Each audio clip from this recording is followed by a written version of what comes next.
On s'est déjà demandé comment ça marche Internet une fois que les données arrivent sur notre ordinateur?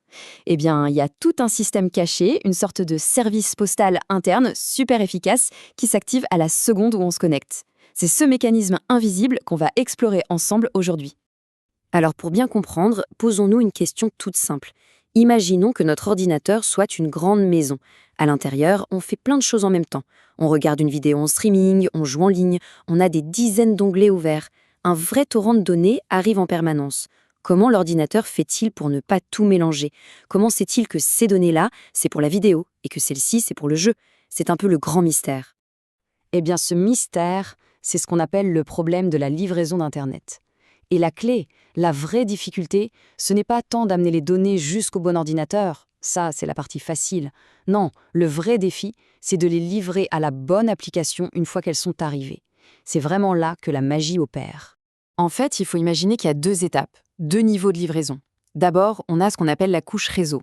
C'est un peu comme la poste. Son seul boulot, c'est de s'assurer que le paquet arrive à la bonne adresse, c'est-à-dire au bon ordinateur. Point. Mais une fois que le paquet est dans la boîte aux lettres, qui s'en occupe? C'est là qu'intervient la deuxième étape, la couche transport. C'est elle qui va trier le courrier à l'intérieur de la maison pour que chaque paquet arrive au bon destinataire, donc à la bonne application. Alors, comment il fonctionne ce service postal interne? La réponse se trouve dans cette fameuse couche transport. Et pour bien la comprendre, on va filer une petite analogie, vous allez voir, c'est très simple. On va donc imaginer une grande maison, une maisonnette bien vivante. C'est vraiment l'image parfaite pour se représenter ce qui se passe au cœur de nos appareils. Alors, dans notre petite histoire, la maison, c'est l'ordinateur. Les enfants qui y vivent, ce sont les applications. Le navigateur web, le jeu, le lecteur vidéo. Les messages que ces applications envoient ou reçoivent, ce sont des lettres. Le service postal qui amène les lettres à la maison, c'est le protocole réseau.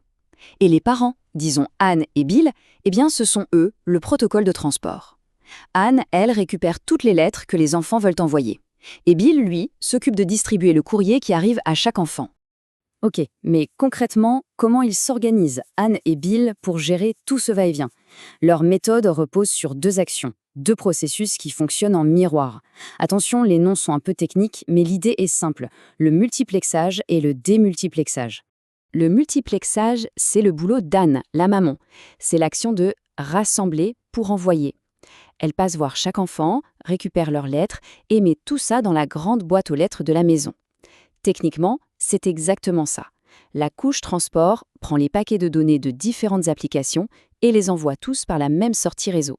Ce schéma l'illustre parfaitement. On a les données qui viennent de différents processus, P1, P2, P3, les enfants, et hop, elles sont toutes rassemblées par la couche transport pour être envoyées. C'est Anne qui fait son tour de collecte avant le passage du facteur. Et à l'arrivée du courrier, c'est l'opération inverse, le démultiplexage. C'est le tour de Bill, le papa.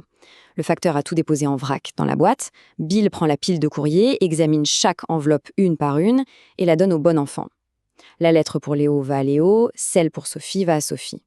C'est cette distribution finale et précise vers la bonne application.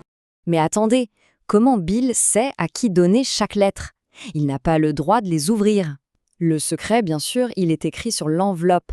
Et dans le monde d'Internet, cette petite indication cruciale, c'est ce qu'on appelle le numéro de port. Oui, chaque paquet de données qui voyage sur Internet, notre lettre, a une sorte d'étiquette, ce qu'on appelle un en-tête. Et sur cette étiquette, il y a une information clé, le numéro de port de destination. C'est littéralement comme si on écrivait le nom de l'enfant sur l'enveloppe. Grâce à ce simple numéro, l'ordinateur sait sans se tromper s'il doit donner le paquet au navigateur, au jeu vidéo ou à l'application de streaming. Bon, maintenant qu'on a compris le principe du tri, il faut savoir que la couche transport ne propose pas un seul service de livraison, mais deux.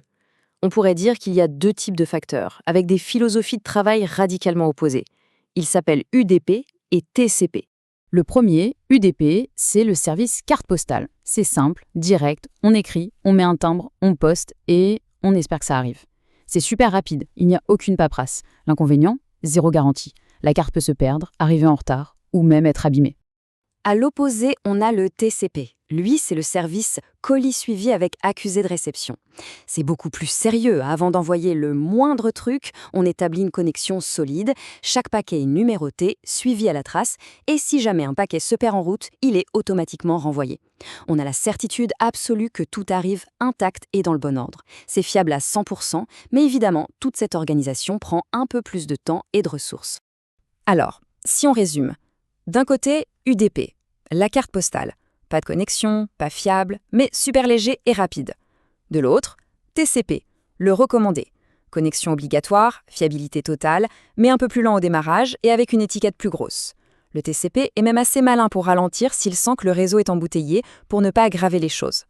La question qui vient tout de suite à l'esprit, c'est « mais pourquoi utiliser des cartes postales si le recommandé est tellement plus sûr? Pourquoi ne pas tout envoyer en TCP et être tranquille ?» Eh bien, la réponse est simple, parce que toutes les applications n'ont pas les mêmes priorités. Il faut se demander, dans quel cas la vitesse est-elle plus importante que la fiabilité à 100%? Est-ce que perdre une toute petite miette d'information est toujours, vraiment, un drame? Ça dépend totalement de ce qu'on fait. Par exemple, pour un appel vidéo ou une partie de jeu en ligne, ce qui compte, c'est que ça soit fluide en temps réel. Perdre un pixel ou une microseconde de son, ce n'est pas la fin du monde.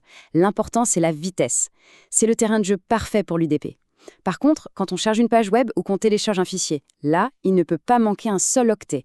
La moindre erreur et l'image est corrompue, le fichier illisible. Dans ce cas, pas le choix, il faut la fiabilité absolue du TCP, notre fameux recommandé.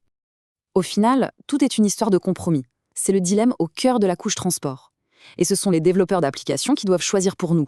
Est-ce qu'on privilégie la vitesse brute de la carte postale ou la sécurité totale du recommandé? Et ça nous amène à une dernière question, une question pour l'avenir. Avec l'arrivée en force du cloud gaming, de la réalité virtuelle, de toutes ces expériences ultra immersives qui demandent à la fois une vitesse folle et une grande fiabilité, est-ce que nos bons vieux TCP et UDP sont toujours suffisants? Ne faudrait-il pas inventer un nouveau type de service postal, une sorte de recommandé express qui prendrait le meilleur des deux mondes?